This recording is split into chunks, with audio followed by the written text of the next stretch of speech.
first-hand accounts. Some I've got from Reddit. A few of them been called in to me. So without further ado, let's kick into this right here. Okay, first one I got here is from Lafayette. Her name is Marie Boudreau. It was a sticky July night last year in 2023, year before last. The kind where the air... Please stop.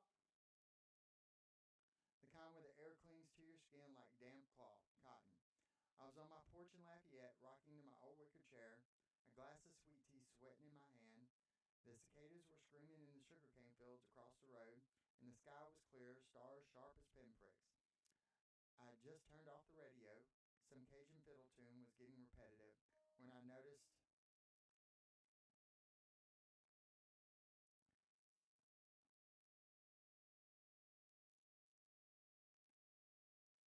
the quiet. Not just quiet, but wrong quiet. The cicadas had stopped, like someone flipped a switch. I leaned forward, squinting into the dark, and that's when I saw a glowing orb, maybe the size of... That's when I saw a glowing orb. That's when I saw a glowing orb. There we go. Maybe the size of a barn. Dang. Hovering low over the fields. It wasn't just bright, it pulsed like a heartbeat, shifting from pale blue to sickly green. No sound, no hum, nothing. I stood up, my tea glass slipping from my hand and shattering on the porch boards. I didn't care. My eyes were glued to the thing. It wasn't a helicopter or a drone. I'd seen plenty of those working night shifts at the hospital. This was definitely unnatural. That's because it was supernatural. Ba-bum. I fumbled with my phone in my pocket, thinking I'd record it, prove I wasn't losing my mind. But the screen was dead, even though I charged it an hour ago. I shook it, cursed under my breath, and when I looked back, the orb was closer, maybe 100 yards from my house. My chest tightened. I felt this prickling on my skin, like static before a storm. The air smelled sharp, like ozone after lightning. There was light. Then the light started. Tiny pinpoints of red and white spiraling around the orb's surface. Faster and faster. Sorry about that. Faster and faster. I couldn't move, couldn't blink. It was beautiful and terrifying. Like staring into the night. It's like staring into the eyes of God. My dogs are driving me crazy around here. If y'all are wondering why all the noise is in the background. We kind of run a rescue shelter, so we have lots of dogs. I couldn't move. I couldn't blink fast. It was beautiful and terrifying, like staring into the eyes of God or something else.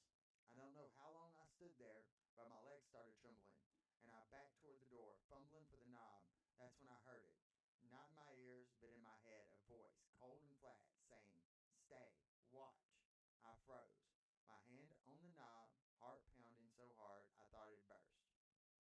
I don't know why, but I obeyed. That's interesting. I watched as the orb hovered, spun in its lights, and then it tilted, like it was looking at me. I swear it saw me. Marie Boudreau, and nobody knows from Lafayette. The voice in my head came again. You are known. My knees buckled, and I hit the porch, scraping my palms. When I looked up, the orb shot straight into the sky, faster than anything should move, leaving a trail of light that burned my eyes. Then it was gone, and the cicadas started up again like nothing happened. I sat there, shaking until dawn. My phone worked again, but the video I tried to take was just static. I found shards of my tea glass embedded in the porch like they had been pressed in by something heavy. I don't go out at night anymore, and I keep the blinds shut. Sometimes when it's quiet, I feel that prickling on my skin again, like like it's still watching. Now I talked to Marie myself, okay, and she didn't want to come on the show. You know what I'm saying? She don't want people to make fun of her or nothing like that. You know what I'm saying? But I've watched Dark Waters, so I know how to run the questions. You know what I'm saying? Like I'll run it back to her. Then I start trying to throw facts in there to try to get her. She stayed on point with it. I believe she believes what she saw. That's my take on it. You know what I'm saying? Whether you know what I'm saying, I believe the lady believes what she saw. I believe you, Marie. Next, we got Clifton LeBlanc from NOLA, from the NOLA, as we like to call it here in the South. It was a humid September night, and me and my buddies, Ronnie and T-Joe. T-Joe means little in French. Like you'll see T-Ray, T-Mon, whatever, T-Man. That's T is French for little. Like, that's Little Joe. So Ronnie and T-Joe were out fishing in Lake Pontchartrain, just past the causeway. You see, I am part Kunas or part French, so my accent will go that way, yeah. So I gotta try to keep it back the other way because my mom couldn't stand it when I talk like that. So you'll see, like, I'll go into it when I'm reading these and I'll come back out of it. And there was fishing out on Lake Pontchartrain. Now that's a big spillway down in New Orleans, down around that way. And just past the causeway, we cracked open a cooler of Abita's beer. Now, you shouldn't be drinking and being on a boat. Boat bobbling gentle in the backwater, our lines cast out for speckled trout. The city's glow was faint on the horizon, and the stars was out, bright enough to make you feel small. We were laughing, telling dumb stories about high school, where Ron pointed at the sky and said, "What the hell's that?" I looked up, expecting shooting stars or maybe a plane, but it wasn't either. It was a triangle, huge. Now, I think what these are called, these huge triangles are actually a NASA or a Area 51. It's a government thing, I believe, because they have a patent for a big triangle craft big as a couple of football fields. Floating silently over the lake. Three red lights glowing at each corner, steady, not blinking like any aircraft. The water beneath the lake was still. It was holding its breath. T-Joe, who's always got something to say, went quiet. That sounds like me. Who's always got something to say, went quiet. His beer can halfway to his mouth. My fishing rod slipped from my hand, splashed into the water, but I didn't care. These things just hung there, maybe 100 feet up. Its edges were sharp against the stars. It was black, darker than the night. Please be quiet. Excuse me.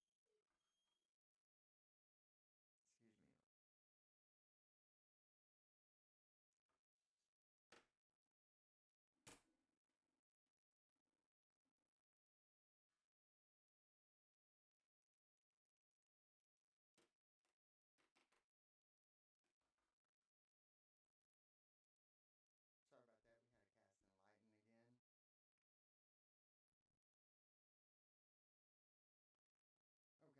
The thing just hung there, maybe 100 feet up. Its edges were sharp against the stars. It was black, darker than the night.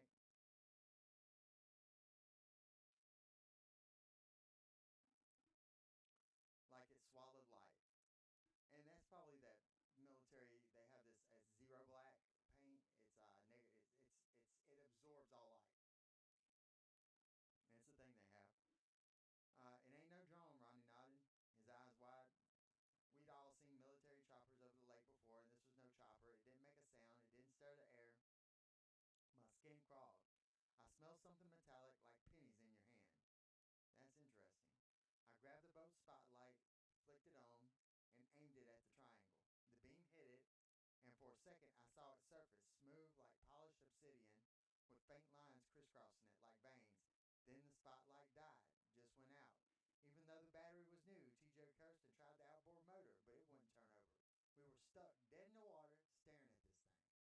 Then when it moved, not fast but deliberate, gliding toward us, my heart was hammering, and I thought about jumping in the lake, swimming for shore. But my legs wouldn't work. The triangle stopped maybe 50 yards.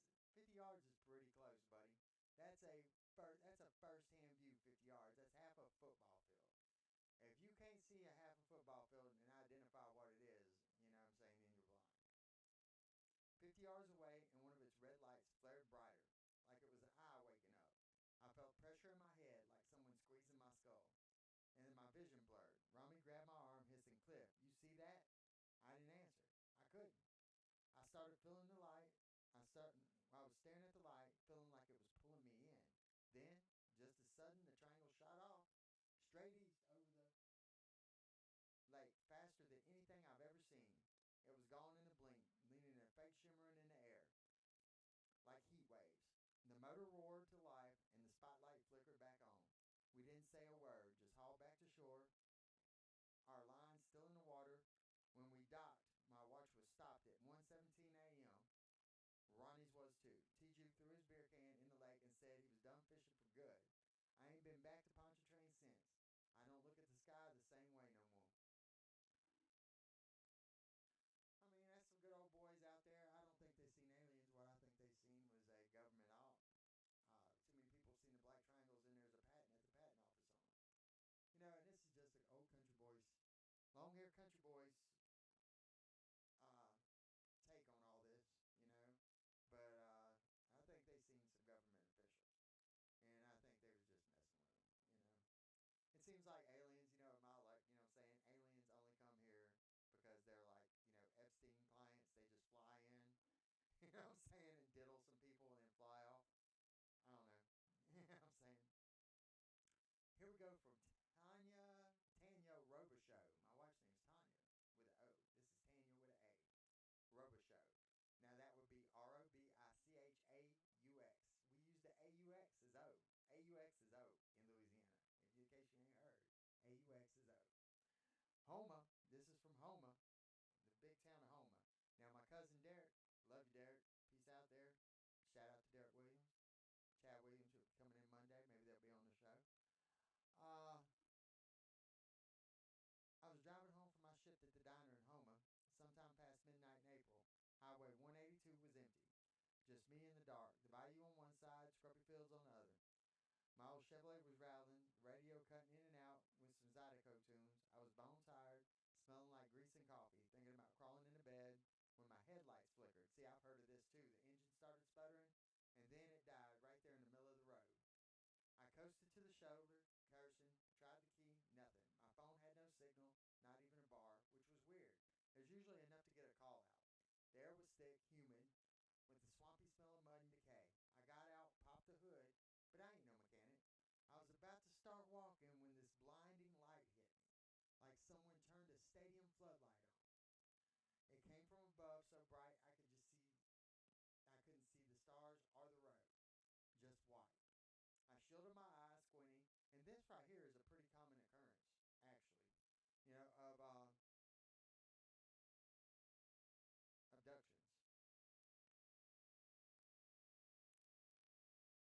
I was about to start walking when this blinding light hit me, so like someone turned on a stadium floodlight. We already got there. I shut my eyes, squinted, and saw shapes in the light. Tall, skinny figures. Oh, maybe 7 feet. So these would be the tall grays. These, what I'm saying. I'm not saying don't. As I'm just saying, as from what we know and are called, these will be the tall grays.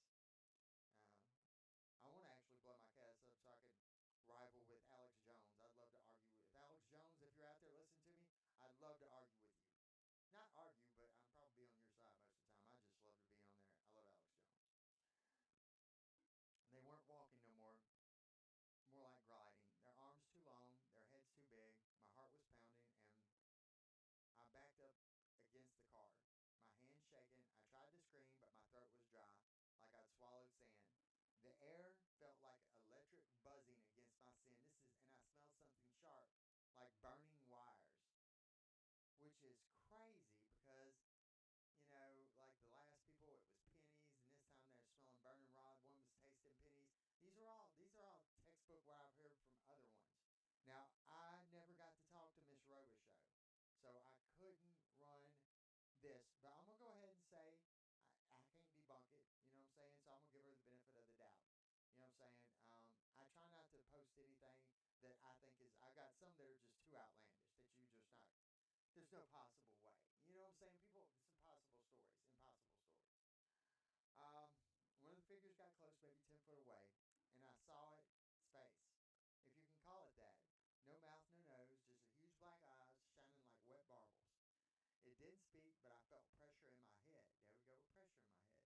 Like it was digging through my thoughts. I saw flashes, my childhood, my mama's funeral, the diner, things I hadn't thought about in years. I don't know how long it lasted, but I was crying, my knees buckling. Next thing I know, I'm back in my car, engine running, headlights on, the light was gone, the figures were gone, the road was quiet. My dashboard clock said 2:43 a.m., but my watch said 12:37. I'd lost 2 hours. My hands were still shaking as I drove home. When I got there, I found a strange mark on my wrist, a faint triangle like a burn, but it didn't hurt. I didn't tell nobody at first. Folks at home already think I'm a little off, but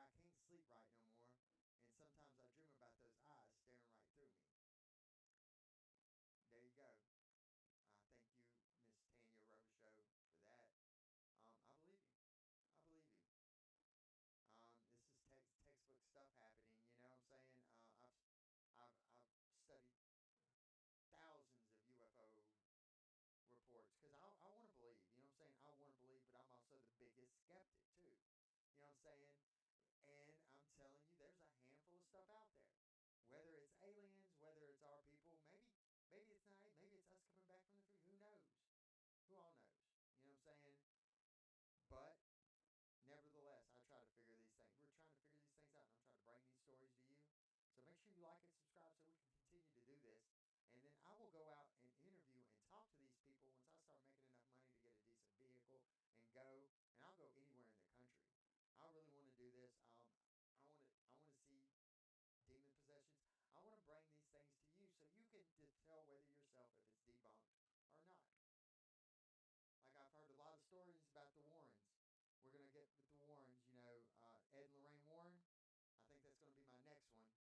Is Ed and Lorraine Warren because I love them to death. Don't get me wrong, but some stuff has come to light about the Warrens. We'll get with that. Let's go with Leroy Thibodeau here. He's from Baton Rouge. From Baton Rouge. Call him Baton Rouge. Hold on a second here.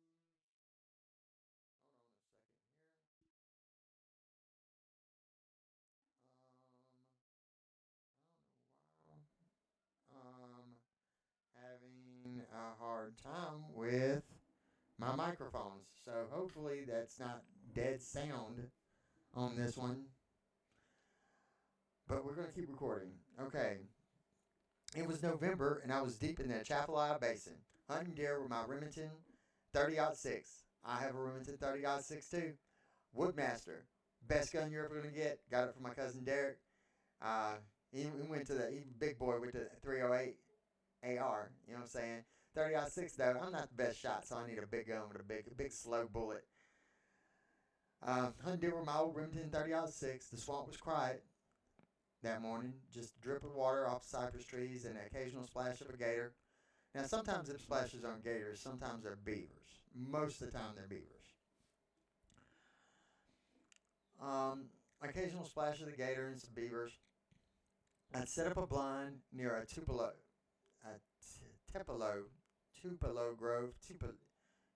grove. My thermoses of chicory coffee keeping me warm. The sun was barely up, painting the mist orange, when I noticed the birds go silent. My dog, Boudin, a mangy coonhound, whined low and pressed against my leg. I scanned the trees, thinking maybe a buck was close.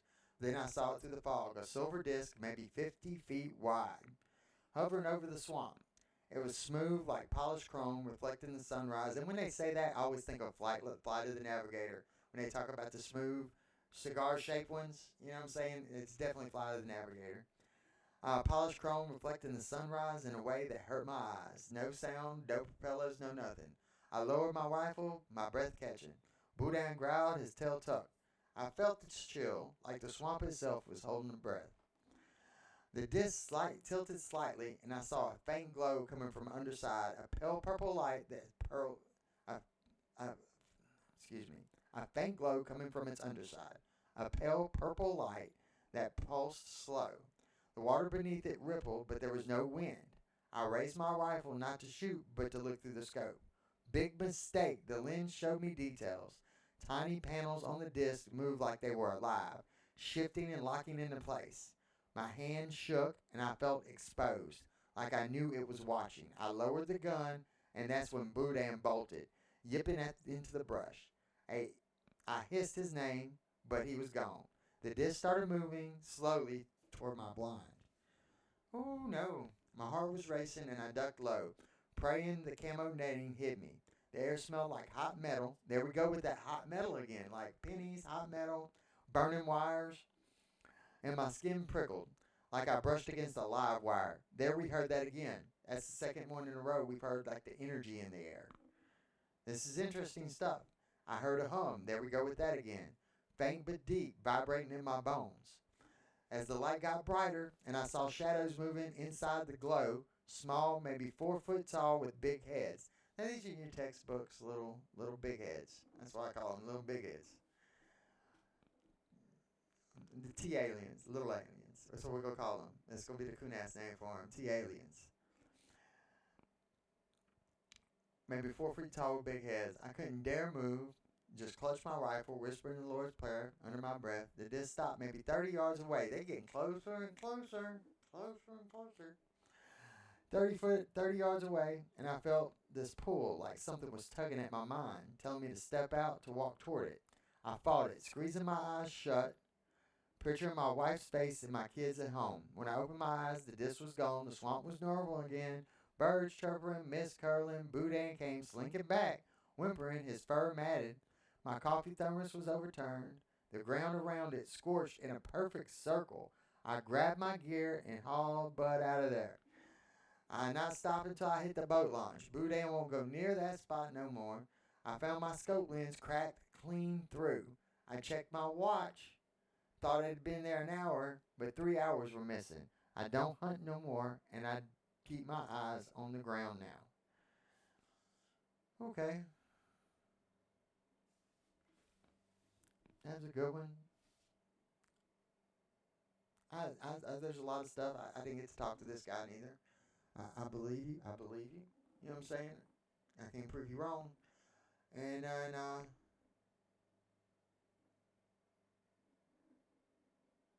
you know.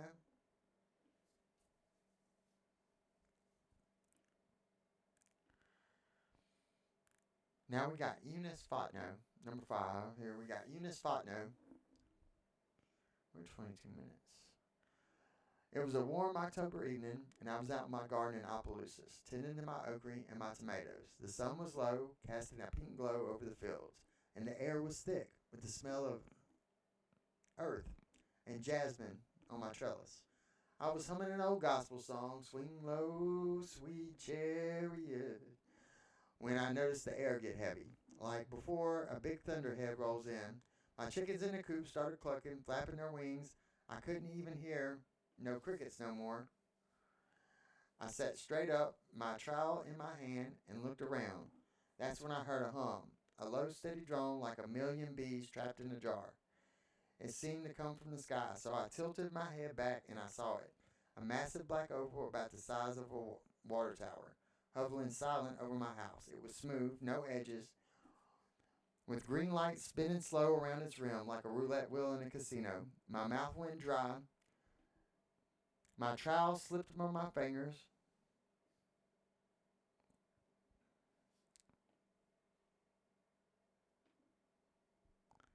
hitting the dirt. I backed toward the house, my eyes locked on the thing. It didn't move, just hung there. Its lights pulsing faster. The air smelled sharp, like bleach and copper. Here we go. Notice these similarities, man. These are different people from different parishes. Don't know each other. None of that stuff, dude. And you see the similarities, dude. And in the similarities is where we find the truth, you know? I backed away toward the house. Where are we at? My heart was pounding. I thought about running inside, locking the door, but my feet felt heavy, like they were stuck in mud. Here we go with this again. And that's when I heard it. Not a voice, not with my ears, but in their head again. Clear as a bell. It said, "Come outside, see us." Cold, flat, like it wasn't asking. I shook my head, whispered, "No, Lord, please, no," and grabbed the porch rail, pulling myself toward the door. That hum got louder, vibrating in my chest, rattling the wind chimes. I hung. I glanced back, and the lights were brighter, swirling now like a kaleidoscope. I felt a tug again, stronger, like something was pulling my mind, urging me to walk toward the field behind the house. I resisted, clinging to the rail, praying out loud, "Jesus, keep me safe."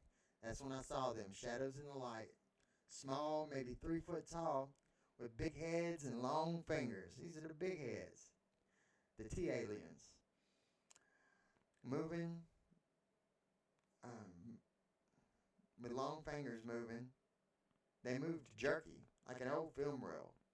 Stepping out of the glow in my yard, their eyes were black, shiny like beetle shells, and they didn't blink. I screamed, finally found my voice, and stumbled inside, slammed the door. I locked it, backed away, and hid under my kitchen table, clutching my rosary. The hum kept on, shaking the plates in my cabinet, and I felt that voice again, angry now. Here they go, angry now. This makes my hair stand up, y'all.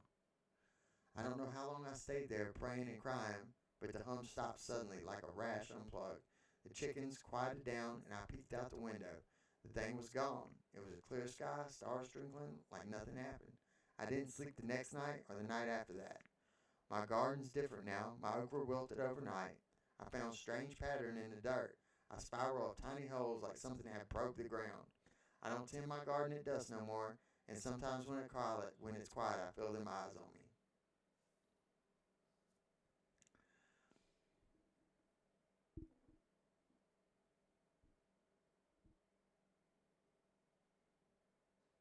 Let me pull up my other page here for the next ones.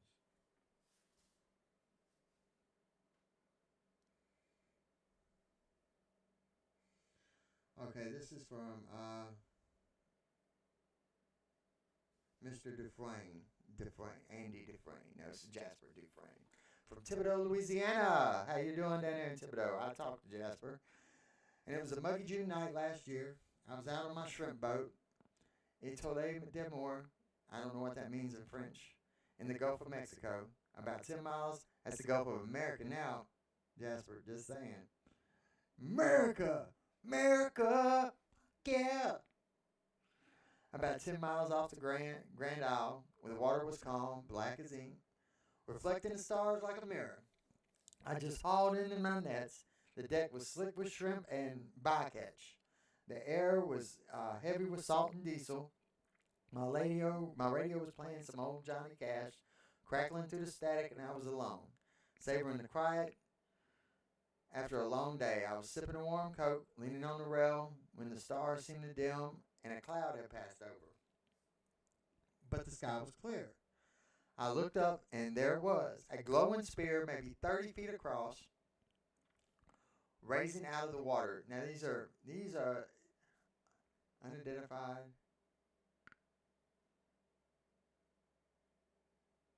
UAPs, I think. That's unidentified aerial phenomenon. It's a different name. Uh, Water phenomenon, I guess. Ocean. These are in the ocean, coming out of the ocean.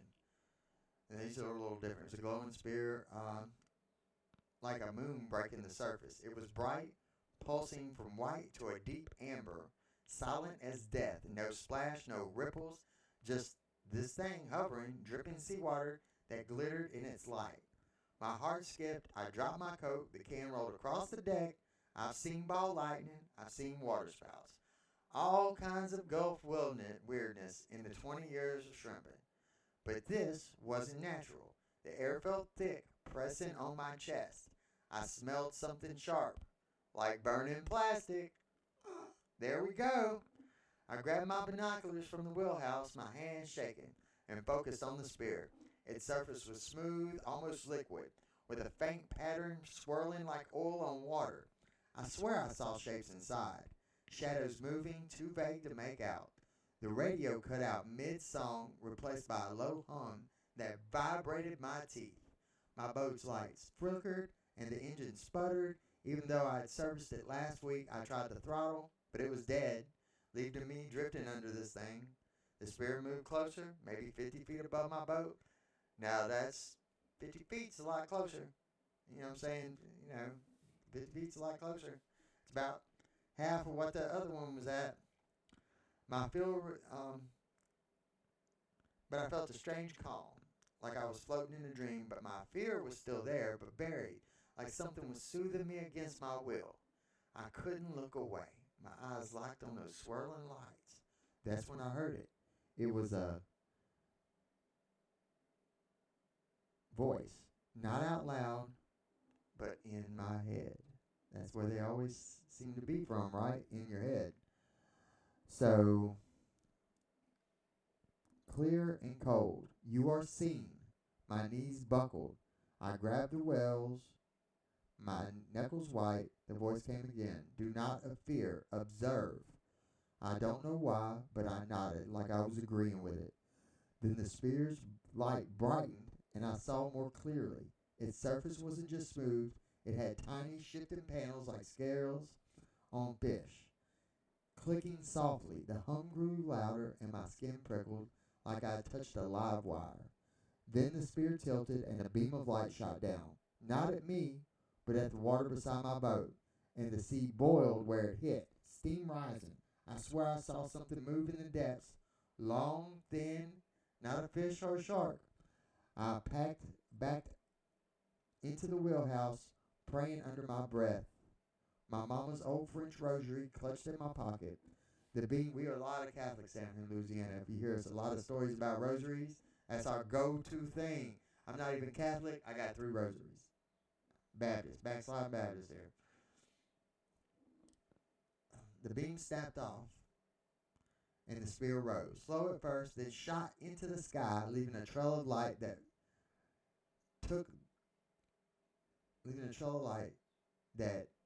made my eyes flash burnt like I was welded. And it was gone in a second. And then the stars returned. The Gulf calm again. My engine roared to life. The radio blaring Johnny Clash like nothing ever happened. Checked my watch, 11:43, but my boat said it was 1:12 a.m. I lost over an hour. When I got back to port, my nets were empty, not a single shrimp, and my compass was spinning like a top. I found strange marks on the deck, faint triangular burns like something that pressed down. I don't talk about it much. Folks in Thibodeau would call me a drunk or crazy, but I don't go out alone no more, and I keep a shotgun on the boat now. Not that it's going to do any good against that. You can believe me or not. I believe you. I believe him. I talked to him. I tried to do things, you know what I'm saying? Like, I'll come back and I'll talk to him again about the story. Then when I'm talking to it, I'll start adding stuff into it. And then see if they're lying to you, they'll be like, oh, yeah, that's, you know what I'm saying? They'll add to it. But people that are telling the truth will be like, no, I didn't say that. That's not what's going on, you know? Now, here's one from Slidell. Miss Landry wants me to keep her first name out of it. I spoke to Miss Landry 30 minutes ago. It was a chilly February night, and I was in my trailer off Old Spanish Road.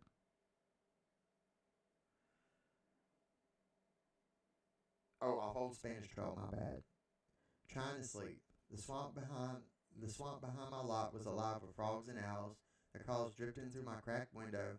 I just turned off my TV, late night rerun of MASH, and was dozing off when blue light flooded my bedroom, bright as noon. It wasn't headlights. My trailer's at the end of a dirt road, no neighbors for a quarter mile. I sat up, heart racing like the light pulsed, making my walls glow like they were underwater. I couldn't move at first, my body heavy, like I was pinned by invisible hands. My fan stopped spinning and the air went still, thick.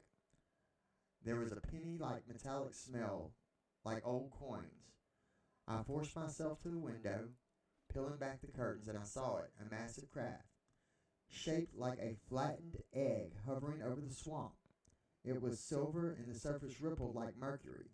The blue light circling its edge, no sound, just the light bathing the cypress trees in an eerie glow.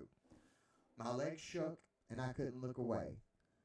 The light seemed to pull at me, not at my body, but my mind, like it was coaxing me outside. I fought it, gripping the windowsill, my nails dug into the wood.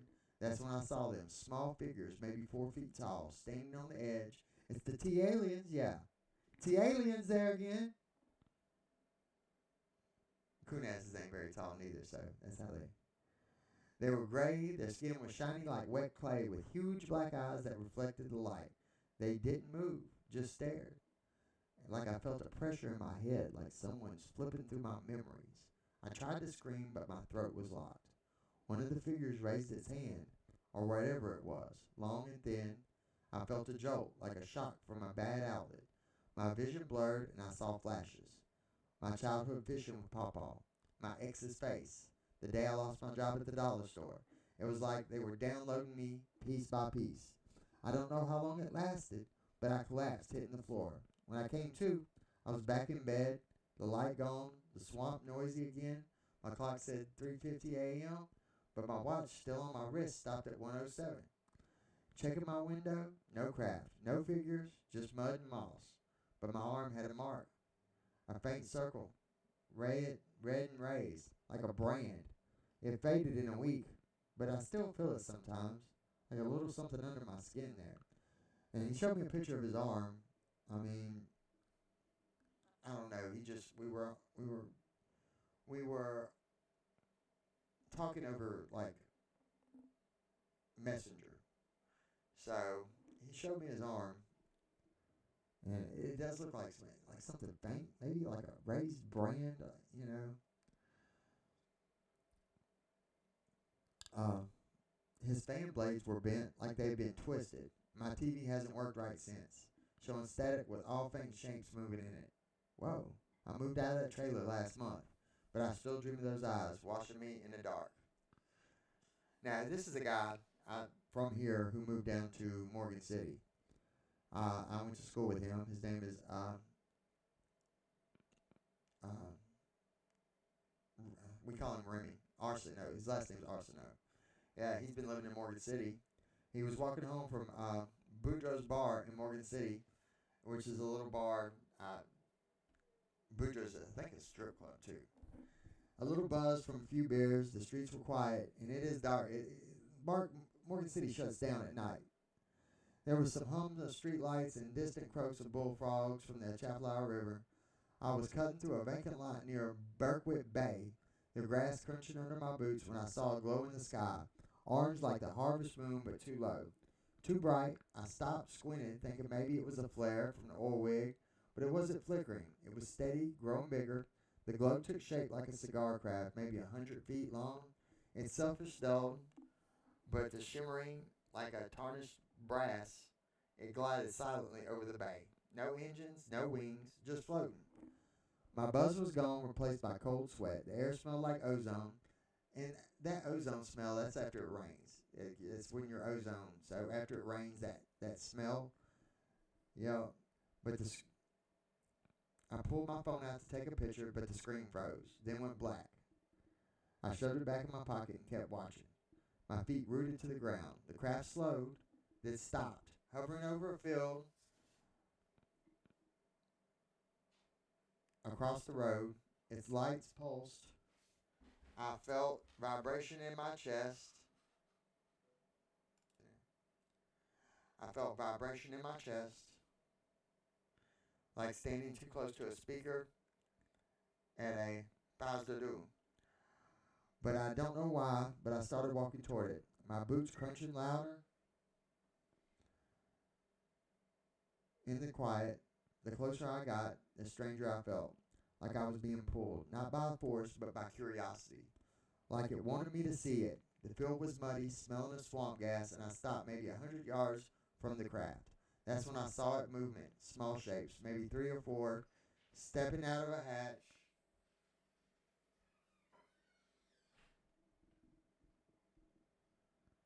that opened without a sound. They were thin with big heads and eyes like black mirrors. They didn't look at me. They just moved toward the field, their feet not touching the ground. I felt a voice in my head, not words but feelings, telling me to stay calm, to watch. But my heart was pounded, and I couldn't run. I couldn't even blink. Then everything went black, not like I fainted, but like the world turned off.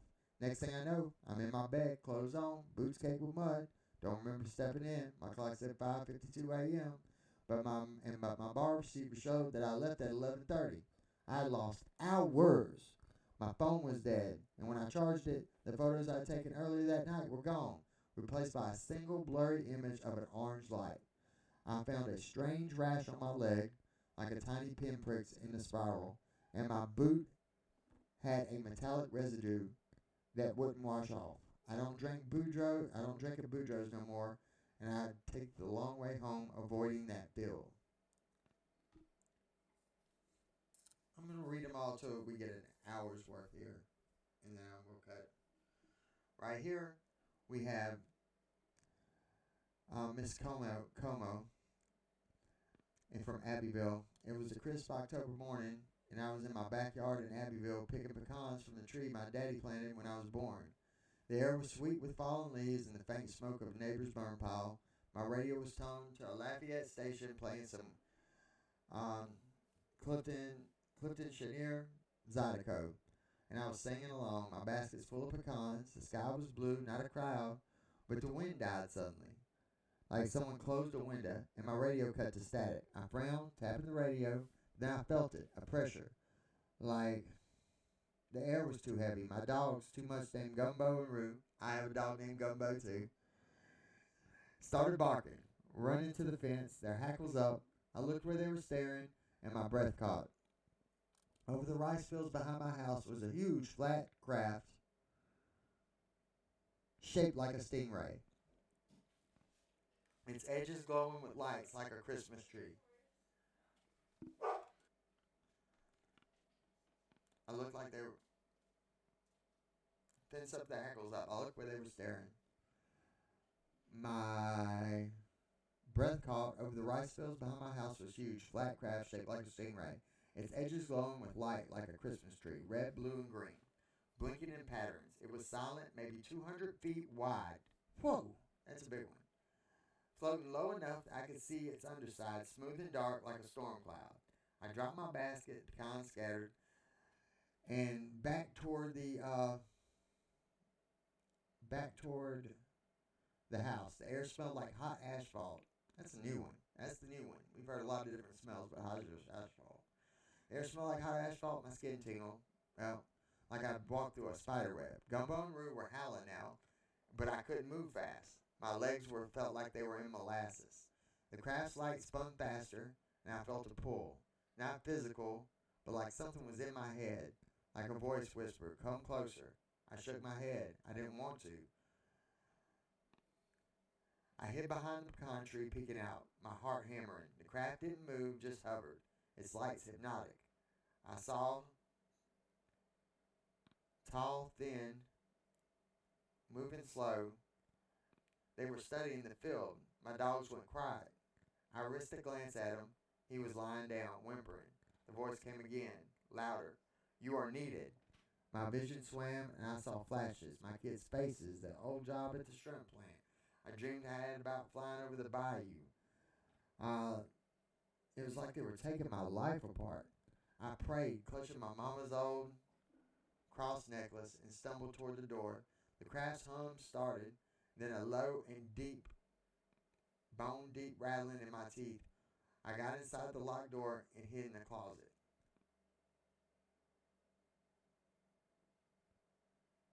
The smell of mothballs mixing with my fear. The hum stopped, and the air felt normal again. When I looked outside, everything was gone. The sky was clear, but my pecans were missing. These motherfuckers are stealing. Excuse my language, y'all. Excuse my language. My dogs wouldn't come near the yard for days. I found a circle of dead grass with weird patterns where the craft had been, and the the soil was gritty with a metallic sheen. I didn't pick pecans no more, and I keep my curtains drawn.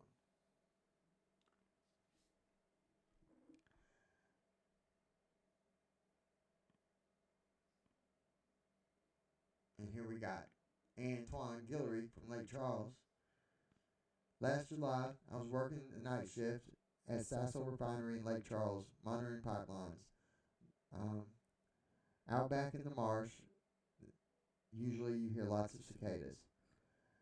Uh, the air has a real crude oil smell and salt water. I was alone in the control station, a metal shack with buzzing fluorescence, sipping coffee and checking gauges. It was around 3 a.m. when my monitors flickered, and the radio squawked with static, cutting off the chatter from the main office. I tapped the screen, thinking it was a glitch, but then the lights dimmed, and I saw a glow outside, white, pulsing, bright white, pulsing like a strobe. I grabbed my flashlight and stepped out, my boots on the gravel, and I saw it. Massive craft hovering over the marsh, maybe a quarter mile out. It was disc-shaped. Its surface was a dull silver with rings of green light spinning slow around the rim. No sound, no heat, just this thing, bigger than a storage tank, bigger than the storage tanks, floating like it didn't care about gravity. Didn't hear any noises, didn't feel. I froze. My hands were shaking so bad with the flashlight. The air smelled like ozone. My radio was dead. Sipping the static, I called out, who was out there, but my voice sounded thin, swallowed by the night. The crash light pulsed faster, and I felt a hum. Not in my ears, but in my chest, like a bass line. You feel more than you hear. I backed toward the shack when my flashlight caught on something. Its surface wasn't smooth. It had faint lines like circuits glowing faintly, moving around like they were alive. I got to the shack and tried my phone, but it was dead. The hum grew louder, and I felt pressure in my head, like migraines coming on. Now I looked out the window. The craft moving closer, its lights were now a blur of green and white. That's when I saw them, shapes in the marsh. Maybe 4 feet tall, it's the T-aliens again,